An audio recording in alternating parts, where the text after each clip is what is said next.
주리에 자주자주 놀리라 하시나니 내가 누구에게 말하며 누구에게 경책하여 듣게 할꼬 보라. 그 귀가 할례를 받지 못하였으므로 듣지 못하는도다. 보라, 여호와의 말씀을 그들이 자신들에게 욕으로 여기고 이를 즐겨하지 아니하니 그러므로 여호와의 분노가 내게 가득하여 참기 어렵도다. 그것을 거리에 있는 아이들과 모인 청년들에게 부으리니 남편과 아내와 나이든 사람과 늙은이가 다 잡히리로다. 내가 그 땅 주민에게 내 손을 펼 것인즉 그들의 집과 밭과 아내가 타인의 소유로 이전되리라. 여호와의 말씀이니라. 이는 그들이 가장 작은 자로부터 큰 자까지 다 탐욕을 부리며 선지자로부터 제사장까지 다 거짓을 행함이라. 그들이 내 백성의 상처를 가볍게 여기면서 말하기를 평강하다 평강하다 하나 평강이 없도다. 그들이 가증한 일을 행할 때에 부끄러워하였느냐? 아니라 조금도 부끄러워하지 않을 뿐 아니라 얼굴도 붉어지지 않았느니라. 그러므로 그들이 엎드러지는 자와 함께 엎드러질 것이라. 내가 그들을 벌하리니 그때에 그들이 거꾸로 지리라. 여호와의 말씀이니라. 아멘. 할렐루야. 오늘은 에레미야 6장 9절부터 15절까지 본문의 말씀을 중심으로 진노 중에서도 변함없는 하나님의 마음, 진노 중에서도 변함없는 하나님의 마음이라는 제목으로 하나님 말씀 전하도록 하겠습니다. 오늘 에레미야 6장 9절은 좀 비유적이지만 비유를 통해서 하나님의 그 마음을 말씀하고 있습니다.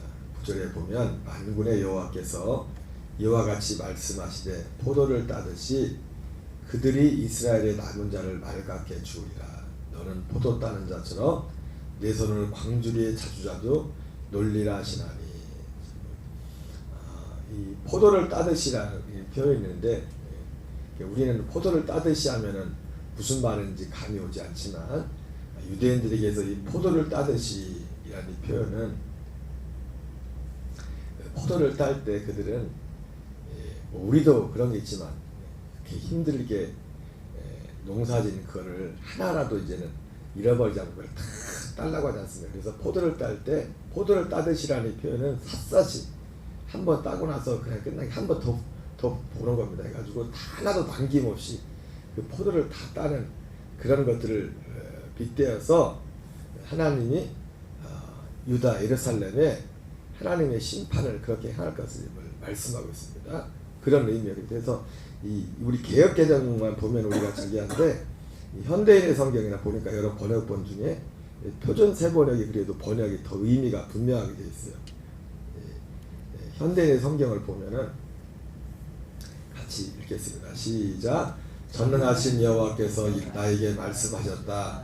너의 원수들이 포도를 따내는 것처럼 이스라엘의 남은 자를 모조리 집어낼 것이다. 보통 우리가 구약성에서 남은 자는 사실 긍정적인 의미로 많이 쓰이거든요. 남은 자 사상에서. 근데 여기서는 긍정적인 의미가 아니라 모조리 집어낼 것이다. 근데 포도를 그러니까 심판에 있어서 특별히 이제 포도라는 것은 이게 우연의 일치인지 모르겠지만 추수할 때 이제 포도를 들 때는 심판과 연결이 되는 걸 봅니다. 특히 요한계시록 14장에도 보면 하나님이 추수하는데 그 구원받는 곡식 추수가 있고 포도를 추수하는 게 이제 그 포도 추수하는 거는 심판으로 많이 나와요. 이게 어떤 더 의미가 있는지는 제가 더 깊이 보진 않았지만 어쨌든 여기서 포도를 가지고 하나님께서 포도 추수를 가지고 이제 말씀하는데 이 심판에 관해서. 그래서 여기서 남은 자도 우리가 생각하는 긍정적인 의미에서 남은 자가 아니라 심판받아야 될 대상 중에서 한 사람도 빠뜨리지 말고 다 찾아가지고. 그러니까 우리가 세상에서는 빠뜨리는 게 있지만요. 하나님 앞에는 하나님은 빠뜨리는 게 없습니다. 정확하죠. 구원이 되었던 심판이 되었던 하나님 할 때 우리가 그건 걱정할 필요가 없어요. 그래서 우리는 이걸 사도 바울도 그렇기 때문에 두렵고 떨림으로 너희의 구원을 이루어가라고 했잖아요. 사람처럼 하나님이 뭐 조금 실수하고 착오가 있다면 그것도 문제지만은 어떤 의미에서 하나님은 전혀 착오가 없으신 분이에요. 정확하신 분. 이스라엘의 남은 자를 모조리 집어낼 것이다. 그리고 이제 그 뒷부분이 우리가 가진 개혁 개정에는 뭐 이제는 손을 부지런 여기 보면은 내 손을 광주에 자주자주 놀리라 이렇게 돼 있는데 개혁 개정에는 이 의미가 뭐냐면 그러므로 너는 아직 시간이 있을 때 될 수 있는 대로 모든 사람을 구출하라. 이런 지금 전혀 이제 우리 개혁 개정 이것만 보면은 뭘 의미인지 다가오지 않지 않습니까? 근데 번역이 뒤에 나오는 의미가 지금 하나님이 그래서 오늘 제가 제목이 그잖아요. 진노 중에서도 변함없는 하나님의 마음. 제가 어제도 계속해서 제가 며칠 전에도 말씀하면서 이 에레미야에 흐르는 그 하나님의 그 말씀을 말씀드렸지 않습니까? 하나님의 진노, 유다 예루살렘을 향한 정말 지금 쏟아져도 이상할 것 없는 그런 상황에 대해서 하나님의 심판에 대해서 말하면서도 그 가운데서도 오늘 나오는 것처럼 될 수 있는 대로 모든 사람을 구출하라. 에레미야야 이렇게 말씀하는 겁니다. 그래서 표준 세번은 또 비슷하게 번역이 되어 있습니다. 표준 세번에 한번 읽어보겠습니다. 나 만군의 주가 말한다. 농부가 포도나무에서 포도송이를 다 따내듯이 적군이 이스라엘의 남은 자들을 샅샅이 뒤져서 끌어갈 것이다. 하나님이 샅샅이 뒤져갔죠.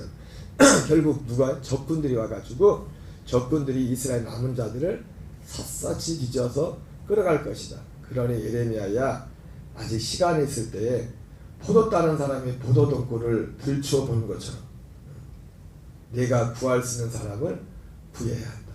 적들은 지금 뭘 찾습니까? 죽일 자를 샅샅이 찾고 있지만 하나님은 지금 예레미야를 통해 누굴 그 가운데서도 살짝 포도성이 여기 더 구체적으로 포도 덩굴을 여기 혹시 감춰진 게 없나?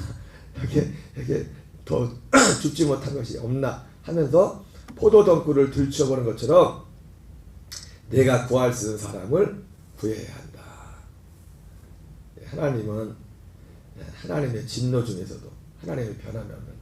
근데 어쨌든 하나님의 마음은 그렇지만 결과적인 거지만은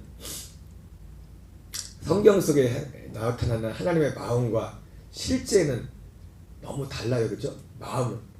하나님의 마음은 그런데 실제 하나님의 마음대로 되지 않아요. 그게 뭐였냐면 구원에 관한 부분은 하나님의 마음은 정말로 디모데전서 2장 4절에 나오는 것처럼 하나님은 모든 사람이 구원을 받으며 진리를 하는 데 이르기를 원하지만은 그러나 데살로니가 후서 3장 2절 말씀처럼 그러나 이 믿음은 모든 사람의 것이 아니라 사도 바울이 말한 이 믿음 그 믿음이 뭐냐면 디모데전서 2장 4절에 나오는 진리를 아는 그 진리와 관련된 겁니다. 그 진리를 알므로 구원에 이르게 하는 겁니다. 그러니까 하나님의 마음 어쨌든 하나님의 마음은 모든 사람이 구원을 받으면 진리를 아는 데 이르기를 원하십니다. 여기 나오는 것처럼 이 하나님의 이 진노 가운데서도 예레미야야 너는 그래도 시간이 있을 때 될 수 있는 대로 포도 따는 사람이 포도 덩굴을 들추어보는 것처럼 내가 구할 수 있는 사람을 구해야 한다. 이게 하나님의 마음입니다. 그러나 실상 결과는 어떻게 됩니까? 예레미야도 이 유다 예루살렘도 대부분이 심판의 대상으로 끌려가고 심판을 받게 되고 하나님 원하는 그 구원을 이루는 사람들은 많지가 않죠. 마태복음 22장에 나오는 혼인잔치의 비유도 그것을 보여주지 않습니까? 하나님이 혼인잔치를 베풀어 놓고서 손님들을 초청하죠. 사람들이 거부해도 어쨌든 사람들을 보내가지고 그 혼인잔치를 가득 채웁니다. 왜요? 하나님의 마음이에요. 하나님은 모든 사람들이 다 그 혼인잔치에 오기를 원하신다. 그 혼인잔치에 참여하기를 원한다고. 그럼에도 불구하고 그래서 여기 나오는 것처럼 이런 예레미야에게 이렇게 말씀을 하시는 거죠. 그러나 그 마태복음 22장에서도 그걸 청했다고 했죠. 청함을 받은 사람은 많지만 택함을 입은 자는 적다. 택함을 입은 자는, 이게 청함을 받은 자는 많지만 택함을 입은 자는 적다. 그 마태복음 22장 14절의 말씀은 정확히 사도 바울이 말한 디모데전서 2장 4절 플러스 데살로니가 후서 3장 2절. 이게 뭔 소리예요? 휴대폰 소리는 아니죠. 전화 오는 소리인 줄 알아요. 그 말씀은 그 두 가지 말씀이 하나로 결합된 거예요. 그 속에서도 결국 뭡니까? 하나님의 마음과 그 데살로니가 후서 3장 2절과 디모데 2장 4절을 합친 거예요. 하나님의 마음대로 안 돼. 하나님의 마음은 이런데 결과는 하나님의 마음대로 안 돼요. 특별히 구원의 문제에서. 그래서 오늘 하나님이 오늘 이 예레미야 6장 9절에 나오는 이 말씀도 바로 이 하나님의 진노 중에서도 변함없이 계속으로는 하나님의 마음이 어떠한가를 보여주고 있습니다. 자, 그랬더니 하나님이 이렇게 했더니 지금 예레미야가 뭐라고 하냐면은, 그래서 특별히 6장 9절부터 15절까지는 하나님의 어떤 진노하는 부분들이 이제 나오지만은 하나님의 마음은 변함이 없습니다. 자, 10절을 한번 보겠습니다. 시작. 하나님이 예레미야한테 이렇게 말하니까 예레미야가 이렇게 말. 그래서 우리가 가진 개역 개정도 요 내용에 참 분명하게 표현이 안 돼 있어요. 의미적으로 보면. 10절을 읽겠습니다. 시작. 제가 말하고 경고한들 누가 제 말을 듣겠습니까? 우리가 가진 번역에는 내가 누구에게 말하면 누구에게 경책하여 듣게 할꼬 보라. 이 다 예레미야 혼자 하는 얘기 같은데, 우리가 가진 개역 개정에 보면, 근데 현대인의 성경 이런 다른 번역본을 보면은 지금 하나님하고 예레미야하고 대화를 주고 왔다 갔다 하는 거예요. 이제 하나님의 마음은 이래가지고 이런 상황에서 예레미야야, 응? 지금 하나님이 그 샅샅이 적들이 와가지고 예루살렘을 뒤져가지고 심판한데 끌고 간다고 하잖아요. 끌고 간다고 하는데, 그런데도 그것은 하나님의 진노가 어디까지 찬가를 보여주는 거지 않습니까? 그 상황 속에서 하나님이 예레미야한테, 야, 그래도 예레미야 시간이 있을 때 넌 한 사람이라도 더 구해야 된다. 그랬더니 예레미야가 뭐랍니까? 하나님, 지금 티키타카인가? 지금 하나님하고 예레미야하고 티키타카를 하는 거예요. 티키타카가 맞나 모르겠네. 요즘 애들이 쓰는 거.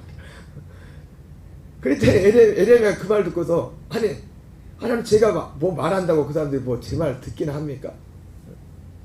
그들은 기가 막혀서 우리 번역으로는, 개혁개정으로는 할례를 받지 못했죠. 기가 막혀 주님의 말씀을 들을 수 없습니다.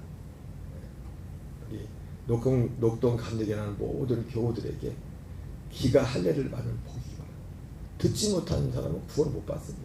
아무리 들어도 그 말이 무엇인지 알지 못하면 믿을 수도 없고, 그래서 제일 큰 복이 뭐냐면 들을 수 있는 귀가 있어요. 들을 수 있는 귀가 없으면요 구원 못 받습니다. 왜요? 유대인들이 듣지 못해서 구원 받은 거예요. 열심을 했었지만 올바른 지식을 갖지 못했다는 게 뭡니까? 못 들었는데도 그걸 깨닫지 못하는 거예요. 그걸 받아들이지 못하는 거예요. 그래서 10절의 내용은 예레미야가 이 하나님의 말씀을 듣고서 하소연하는 겁니다. 제가 말하고 경고한들 누가 제 말을 듣겠습니까? 그들은 기가 막혀 주님의 말씀을 들을 수 없습니다. 주님께서 하신 말씀을 전하면 그들은 저를 비웃기만 합니다. 말씀 듣기를 좋아하지 않습니다. 그들을 향하신 주님의 진노가 제 속에서도 부글부글 끓고 있어서 제가 더 이상 주님의 진노를 품고 있을 수도 없습니다. 예레미야가 지금 하나님께서 예레미야에게 그 말씀을 받고서 예레미야의 속에 있는 말을 하는 겁니다. 그 예레미야의 말을 듣고서 우리가 가지고 있는 개역 개정 우리 성경책에는 그냥 이 밑에 나오는 그 하나님의 말씀도 예레미야가 하는 것처럼 우리가 이해할 그렇게 표현되어 있어요. 근데 이 말 듣고서 하나님이 예레미야한테 말하는 거예요. 에레미야한테. 같이 읽겠습니다. 시작. 그러면 나의 분노를 길거리의 아이들에게 쏟아라. 이건 하나님이 하시는 말씀. 우리가 가지고 있는 우리 성경에 보면 이거 에레미야가 다 하는 말 같아요. 그냥 이어서. 그래서 제가 티키타카라고 했잖아요. 하나님이 말씀하시고 에레미야가 지금, 근데 하나님이 지금 이렇게 말씀하는 거 결국은 뭐냐면 에레미야에 있는 마음을 지금 같이 이제 공감해 주는 거죠. 야, 나도 그래. 나도 그래. 그래서 이제 오늘 15절까지는 사실 그 내용이 주를 이뤄요. 하나님이 지금 귀에 할례를 받지 못해서 하나님을 계속해서 반해가는 그 예루살렘 주민을 향한 그 하나님, 그래도 그것 때문에 그 적들이 와서 샅샅이 하나도 빠짐없이 다 끌고 갈 것이다. 그러나 그런 상황 속에서도 에레미야도는 시간이 있을 때 있는 한 사람이라도 더 구해야 된다. 그 말을 듣고서 에레미야가 그동안 쌓였던 속에 있는 것을 하나님 앞에 말을 하니까 하나님이 일단은 그 에레미야의 그 말을 받아주는 거예요. 그래, 나도 그렇다. 그러면서 막 더 한술 더 떠서 막 하나님 말씀해요.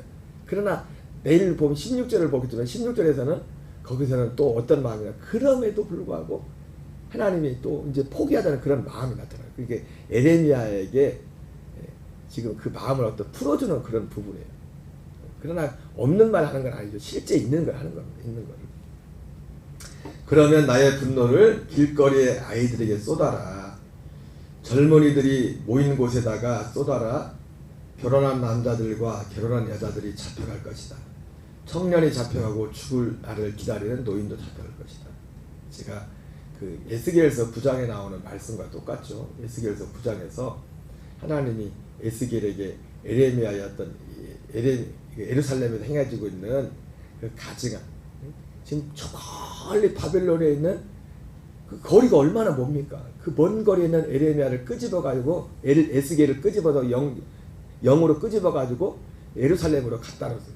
그 예루살렘의 광경을 보게 하는 거죠. 예루살렘의 그 광경을 보여주면서 예루살렘에서 행해가지고 있는, 그러니까 에스겔이나 에레미야나 사실은 물론 시기적인 예언의 시기는 좀 다릅니다. 에스겔 같은 경우는 나중에 한참 후에 부름을 받죠. 왜냐하면 포로로 끌려가는 지금은 아직 에레미야는 포로 이전에 40년을 예언했던 사람이고 포로 끌려갈 때까지, 에스겔은 그 나중에 포로 1차, 2차, 3차 포로로 끌려갈 때 1차 포로로 끌려가서 지금 한참 후에 부름을 받고 또 하는 상황이지만 그러나 맥락은 거의 비슷합니다. 비슷한 상황에서 예루살렘에서 행해지고 있는 그런 가증한 일을 보면서 에스겔에게 말하죠. 에스겔아, 너는 예루살렘 거리를 이렇게 보면서 예루살렘 거리에서 행하고 있는 그 가증한 일, 여러분 가증한 일의 가장 기본은 뭐냐면 우리가 사람이 생각하는 기준이 아닙니다. 하나님을 저버립니다. 하나님의 말씀이 없는, 하나님 볼 때 가증한 것은 그 사람들 삶 속에 하나님의 말씀이 없으므로, 이스라엘의 왕이 없으므로, 결국 이스라엘의 왕은 누구냐면 지난번에도 말했지만 왕은 하나님입니다. 이스라엘 왕, 이방인들과 같이 너희들도 왕을 달라고 요구할 때 올 것인데, 이스라엘의 왕을 세울 때는 이렇게 하라 하나님이 말씀하면서 그 중에 그 중요한 조건 중에 하나가 뭐냐면 이스라엘 왕이 되면은 제사장들 하여금 그 율법책을 등사해서 그 앞에 놓고 항상 그 말씀을 보고서 그 말씀으로 백성들을 다스리라. 결국은 이스라엘의 왕이 없다는 건 뭐냐면 하나님의 말씀이 없다는 겁니다. 말씀이. 하나님이 없다는 거예요. 그 말씀을 하나님의 경외함 없이 하나님의 말씀이 기준이 하는 그 모든 삶은 하나님 볼 때 가증한 것입니다. 가증한 것. 그 가증한 것을 보고서 우는 자들을 이마 위에 표를 그리라. 그렇게 말합니다. 그리고 그 다음부터 이제 심판이 시작되죠. 예수님이 재림할 때도 구원받을 자는 이미 구분을 하십니다. 이 진노 심판. 물론 환난은 있어요. 구원받는 자들에게 환난이 있죠. 환난은 있지만 하나님의 재앙은 없습니다. 구원받는 자들은. 하나님의 진노는 없다고. 말씀을 위한 환난은 있지만. 근데 에스겔서 거기서 보면 하나님이 심판하는데 성경에서 어린 아이들부터 노인에 이르기까지. 이 참 무서운 말씀입니다. 무서운 말씀. 신앙이 그래서 제가 몇 주 전에도 그런 말씀했죠. 우리는 육신적으로 어린아이나 육신적으로 연세가 드신 분이나 육신적으로 우리가 서로 그걸 존중하고 당연히 예의를 지켜지만 우리 하나님 앞에서 다 아이가 돼야 된다. 하나님 앞에는 100세가 되신 분이나 이제 어린아이들이나 다 회개한 자, 하나님 믿음 있는 자가 돼야 된다. 제가 그런 말씀을 드렸습니다. 어쨌든 하나님이 에레미야에게 청년이 잡혀가고 죽을 날을 기다리는 노인도 잡혀갈 것이다. 그들의 집은 다른 사람들에게 넘어가고 밭과 아내들도 다 함께 다른 사람들에게 같이 차지가 될 것이다. 내가 손을 들어서 이 땅에 사는 사람들을 칠 것이기 때문이다. 나 주의 말이다. 13절 같이 있습니다. 시작. 힘 있는 자든 힘 없는 자든 모두가, 그러면서 그 이유를 말하죠. 그러니까 에레미야가 이제 조금 말하니까 이제 에레미야가 속에는 속에 막 불이 나가지고 이스라엘 백성, 예루살렘 백성이 하늘을 보면서 불이 나서 막 하나님 그러다가 누가 듣겠습니까? 하나님이 야 그래서 시간 있을 때 한 사람이라도 구해야 된다, 더 구해야 된다. 그러니까 그 말 듣고서 누가 내 말 듣냐고요. 비웃기만 하지. 그렇게 하니까 하나님은 거기에다 더 덧붙여가지고 이 에레미야의 속을 풀어주는 거예요. 어떻게 보면 나도 그래, 난 더 그래, 이렇게 할 거야. 네 그 마음 있는 것지 말고 나 더 그래, 더 그래. 그러면서 그 13절부터 15절까지는 이렇게 예루살렘을 심판할 수밖에 없는 이유를 말합니다. 그들의 죄에 대해서 더 보태서 말하는 거죠. 더 보태서. 13절. 힘 있는 자든 힘 없는 자든 모두가 자기 입속만을 채우며 사기를 쳐서 재산을 모았다. 예언자와 재산까지도 모두 한결같이 백성을 속였다. 여기서 우리가 또 보는 것은 육신적인 사기도 참 무서운 거죠. 예언자와 재산은 뭡니까? 영적인 사기. 그러니까 모든 사실 육신적인 사기를 치는 이런 모든 것들도 출발점이 뭐냐면 영적으로 사기를 맞아서 사기꾼이 되는 거예요. 영적으로 예언자와 재산까지 모두 한결같이 백성을 속였다. 백성이 상처를 입어 앓고 있을 때 괜찮다고 말하지만 괜찮기는 어디가 괜찮아요. 이 신앙적으로 그런 거죠. 지금 심판을 말해야 되는데 회개를 말해야 되는데 회개를 말하지 않고 괜찮다는 거예요. 다 괜찮다는 거예요. 오늘날 참 무서운 게 뭐냐면 너무 교회 안에 인본주의가 너무 깊이 들어가 있어요. 하나님은 없어. 하나님을 공경함도 없고 다 사람들의 그 어떤 심성을 어느 면에 필요해요. 그런다고 그 사람 구원받는 거 아니에요. 다 하나님의 회개의 말씀 앞에 서야 되고 복음을 믿어도 거듭나지 않으면 아무리 그 사람이 어루만져 주고 아무리 위로하고 해줬다 그 사람도 아무리 교회 와서 그렇게 위로를 받아도 가는 곳은 지옥이에요. 거듭나지 않으면, 회개하고 복음을 믿지 않으면, 귀의 할례를 받지 않으면 후원이 없다고요. 교회는 목적이 뭔데요? 오히려 여러분 그런 위로받는 거는요, 동네 사랑방 가서 사람들한테 얘기하면서 우리 교회가 그런 게 필요 없다는 게 아닙니다. 여기로 이끌기 위해서 그런 과정으로서 그런 건 필요하죠. 사람들에게 필요하죠. 15절 읽겠습니다. 시작. 그들이 그렇게 역겨운 일들을 하고도 부끄러워하기로도 하느냐? 천만에 그들은 부끄러워하지 않고 얼굴을 붉히지 않다. 사기꾼들의 공통적인 특징은 얼굴이 파파해서 사기치는 사람들은 얼굴이 하나 변하지 않아요. 어떤 사람들을 보면 딱 얼굴로만 보면 아는 사람 있죠, 그죠? 얼굴에 표가, 이 사람들 아직 순진한 사람이야. 얼굴에 태가 나는 사람. 지금 마음이 어떤지, 물론 좋은 것도 있고 나쁜 것도 있지만, 우리는 물론 우리의 믿음이라는 것은 세상 사람들과 다르죠. 세상 사람들이 어떻게 보면 우리가 믿음 안에 사는 것을 세상 사람들 볼 때는 위선으로 보일 수도 있어요. 마음은 안 그런데, 마음은 속에도 막 불불 끓고 있는데 겉으로는 막 이래. 근데 그게 세상적으로 하면 그게 위선이지만 우리는 위선이 아니에요. 속에서 막 마음이 부글부글 끓고 막 뭐 어둠이 올 때 이걸 숨기는 게 아니라 우리는 어떻게 합니까? 속에서 우리를 죽음에 넘겨주는 겁니다. 죽음에 넘겨줘서 그리스도의 생명을 선택하는 거예요. 그 순간에도. 그러니까 세상 사람들이 말하는 위선하고, 그러니까 세상 사람들이 볼 때는 우리가 위선자처럼 볼 수 있죠. 우리가 그렇게 믿음으로 사는 거예요. 그러니까 그건 위선이 아니죠. 그게 정상이에요. 그게 정상.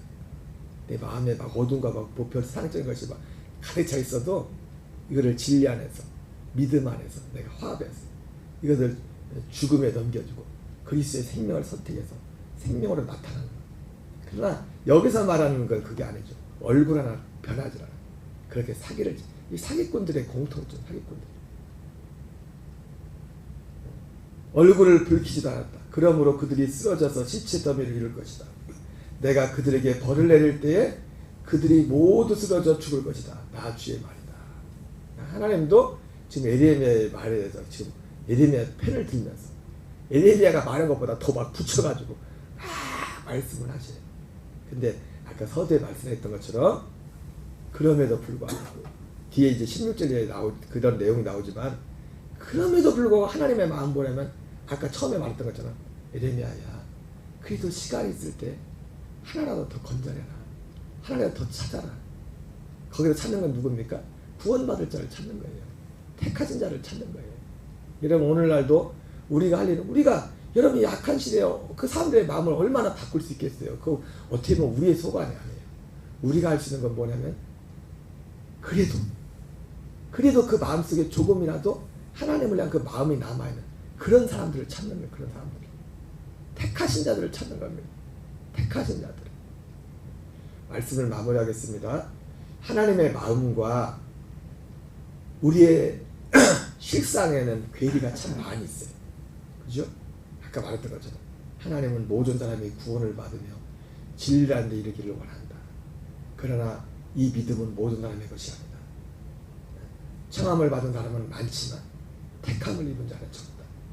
하나님은 그 청함을 받은 사람이 많다는 게 뭡니까? 모든 사람을 구원하기 원한다는 거야. 하나님은. 그러나 실제는 택함을 입은 자는 적어요. 우리는 모릅니다. 누가 택함을 입은 자들로 마지막에 나타날지. 그러나 오늘 하나님이 에레미야에게 하셨던 말씀처럼 시간이 있을 때 그래도 한 사람이나 더 찾아라. 더 구출해내라 했던 것처럼 우리는 그 하나님의 마음을 실행하는, 그러나 이 진리와 실상의 괴리 가운데서 우리는 하나님 앞에 가슴을 치는 주님의 자비와 긍휼을 구하는 길로 나가야 될 줄 믿습니다. 우리 주기도문으로 마치겠습니다. 하늘에 계신 우리 아버지여, 이름이 거룩히 여김을 받으시오며